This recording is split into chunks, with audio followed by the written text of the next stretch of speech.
डाल लो।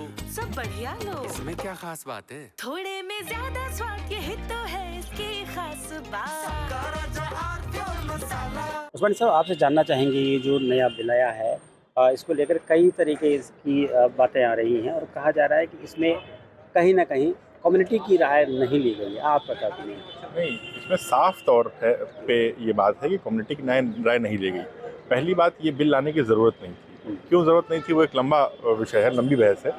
लेकिन जब आप ये बिल लाए और जेपीसी में आपने ये बिल दिया, सरकार ने जब जेपीसी में बिल दिया, जेपीसी का गठन हुआ और जो जेपीसी के हमारे मेंबर्स थे, विपक्ष के जो मेंबर्स, देश के हर राज्य में, लगभग हर शहरों में, हर बड़े शहरों में जेपीसी की बैठक हुई।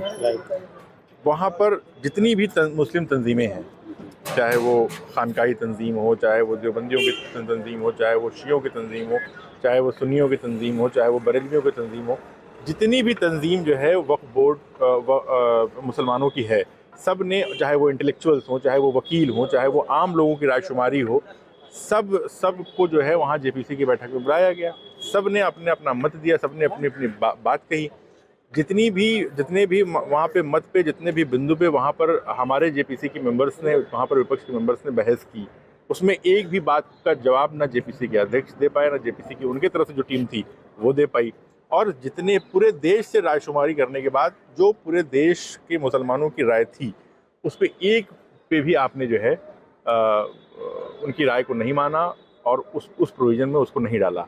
वही जो बिल आप पास, जिस मंशा के साथ बिल आप पास करना चाहते थे, वही मंशा के साथ आपने बिल पेश किया है। भाई आपकी मंशा है कि उसमें जो है एक अधिकारी डाल देना चाहिए, आईएएस अधिकारी डाल देना चाहिए, गैर मुस्लिम महिला भी उसमें मेंबर होना चाहिए।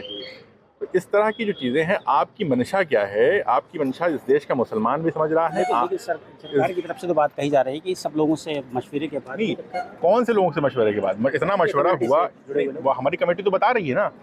आज चाहे वो मुस्लिम पर्सनल लॉ बोर्ड हो, चाहे वो खानकाही तंजीम हो, चाहे वो देवबंद की तंजीम हो, चाहे जमीयत उलमा हिंद हो, चाहे जमात इस्लामी हो, चाहे वो दीगर तंजीमें हो, चाहे वो इस देश के इंटेलेक्चुअल मुसलमान हो, चाहे वो वकीलों की जमात हो, कोई जमात तो ये आके कहे कि भाई ये जो बिल पास हो रहा है इसमें हमारी राय को सुना गया है। जी, किसी शहर में कोई जमात आके कहे कि जो ये बिल पास हो रहा है उसमें हमारी राय को सुना गया है। कहीं कोई राय नहीं मानी गई। हमारे जो जेपीसी के मेंबर, जो विपक्ष के सांसद जेपीसी के मेंबर थे, कांग्रेस पार्टी के, समाजवादी के, दीगर पार्टियों के जो मेंबरान जो है, आम आदमी पार्टी के संजय सिंह थे, इस तरह के जो विपक्ष के दीगर पार्टी के मेंबरान जेपीसी में थे, वो सब बोल रहे हैं। और जब ये इस बिल को जेपीसी ने अपनी रिपोर्ट को कंप्लीट किया था, उस वक्त भी वो कह रहे थे कि एक भी राय हमारी नहीं मानी गई, इस देश के लोगों की एक भी राय नहीं मानी गई। तो सरकार जिस मंशा से लाना चाहती है, सरकार की एक ही मंशा है कि इस बिल के तहत मुसलमानों को डराने की कोशिश, उनको कंगाल करने की कोशिश, उनकी ज़मीनें छीनने की कोशिश, और उनकी ज़मीनों को छीन करके क्या है कि दुनिया का सबसे बड़ा लैंडलॉर्ड जो है इस मुल्क में वक्फ है। डिफेंस के बाद वक्फ की सबसे बड़ी ज़मीनें हैं यहाँ पर।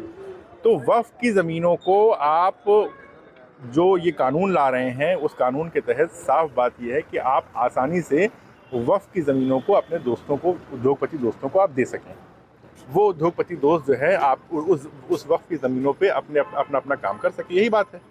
लेकिन सरकार के प्रवक्ताओं ने जो बात कही है कि कोई नई चीज़ पे लाने नहीं जा रहे हैं, जो पुराने जो आपकी वक्फ की प्रॉपर्टीज़ हैं वो तो रहेंगी, आगे जो नए डिस्प्यूट्स आते हैं उसके लिए नई व्यवस्था कायम की जाएगी। ये आईएएस अधिकारी डालना ये नई चीज़ नहीं है। नहीं, आप कह रहे हैं कि जो पुरानी प्रॉपर्टीज़ हैं उससे कहाँ छेड़छाड़ की बात कही जा रही है? भाई, आप कमेटी में डाल दे रहे हैं ना। तो कमेटी में तो देखिए, उनका ये कहना है कि कम से कम जो व्यवस्था होनी चाहिए वो ट्रांसपेरेंट होनी चाहिए, ट्रांसपेरेंसी होनी चाहिए, सबका प्रतिनिधित्व होना चाहिए। इसके आधार पर वो, मैं तो ये कह रहा हूँ कि ये 100% सही बात है कि ट्रांसपेरेंसी होनी चाहिए। जी। लेकिन सरकार ने इस मुल्क में रहने वाले किसी भी मुस्लिम तंजीम, किसी भी मुस्लिम ऑर्गेनाइजेशन, किसी भी मुस्लिम दानिश्वर की राय को स्वीकार किया या वो उनसे सहमत हैं। आप जिस कम्युनिटी के खिलाफ, जिस कम्युनिटी के पास ये बोर्ड है, उसमें जो अमेंडमेंट आप करना चाह रहे हैं, पहले आप उसको कॉन्फिडेंस में तो लेंगे। कितने बिंदु ऐसे हैं जिनसे हम सहमत नहीं हैं। एक बिंदु आपने बता दिया, दूसरा बताइए। हम सहमत जैसे नहीं। आपको लगता है इसमें कम्युनिटी आपकी सहमति नहीं है, आपने कहा कि सबसे मशवरा नहीं लिया गया कम्युनिटी के, नहीं, मशवरा सबसे लिया गया, मशवरा मना ही नहीं गया। माना नहीं गया। मशवरा सबसे लिया गया, मशवरा मना नहीं किया। जी, ट्रिब्यूनल को लेकर जो बात कही जा रही है, हाँ, ट्रिब्यूनल के स्ट्रक्चर में जो बदलाव किया है उसमें भी सहमत नहीं है? नहीं, बिल्कुल सहमत नहीं है। ट्रिब्यूनल के स्ट्रक्चर में जो बदलाव किया गया है उससे हम बिल्कुल सहमत नहीं है, और ये सही मायनों में जो है वो पूरी तरह से ये इस मुल्क के लोकतंत्र पे हमला है, संविधान पे हमला है, और इस मुल्क में सेकंड लार्जेस्ट कम्युनिटी जो रह रही है ये उसके ऊपर हमला है। हम इस बिल को बिल्कुल भी स्वीकार नहीं करते हैं। लोकसभा में ले आए हैं, शाम को वोटिंग होनी है, देखते हैं क्या होता है। अगर ये बिल जो है आज पास होता है तो ये हिंदुस्तान के लोकतंत्र का सबसे काला दिन होगा। हम इस बिल को बिल्कुल भी स्वीकार करने के लिए तैयार नहीं है। और हाउस में तो राम मनोहर अगर पास हो जाता है तो उसके बाद फिर क्या आप लोगों का? नहीं, हाउस में हम सड़क है ना हमारे लिए, हाउस में वो पास कर ले, उनके पास मेजोरिटी है, वो पास कर लें। हम सहमत नहीं है, हम सड़क पर उतरेंगे। लोकतंत्र में, इस देश के संविधान में बाबा साहब अम्बेडकर ने जो है ये अभिव्यक्ति की आज़ादी है ना, स्वतंत्रता है ना, कि हम लोकतंत्र के हिसाब से सड़क पर उतर के आंदोलन कर सकते हैं। ये आज़ादी है हमारे पास। हालांकि ये सरकार ये आज़ादी छीनना चाहती है हमसे, लेकिन ये आज़ादी है हमारे पास कि हम जो है सड़क पे उतरकर, संविधान में ये आज़ादी हमारे पास है कि हम सड़क पे उतरकर आंदोलन कर सकते हैं। तो हम लोकतांत्रिक ढंग से इस पे आंदोलन करेंगे, इसका विरोध करेंगे, पुरजोर विरोध करेंगे लोकतांत्रिक ढंग से। इसको हम बिल्कुल स्वीकार नहीं करेंगे। इस देश के लोकतांत्रिक ढांचे के ऊपर, इस देश के संवैधानिक ढांचे के ऊपर लगातार निरंतर हमला करने की, जब से ये सरकार बनी है निरंतर हमला करने का प्रयास कर रही है। हम बिल्कुल इसको स्वीकार करने के लिए तैयार नहीं है। और मेरे ख्याल में राम मनोहर लोहिया जी ने कहा था कि जब सड़क सूनी हो जाती है तो संसद आवारा हो जाती है। तो हम सड़क को सूना नहीं होने देंगे। ये लोकतांत्रिक अधिकार है हमारा। अगर ये बिल आज पास होता है तो निश्चित तौर पर जो है आंदोलन होगा, और लोकतांत्रिक ढंग से आंदोलन होगा, और इस बिल को हम रोकेंगे। कुछ तो सस्ता लो, सब बढ़िया लो, इसमें क्या खास बात है? थोड़े में ज्यादा स्वाद, यही तो है इसकी खास बात।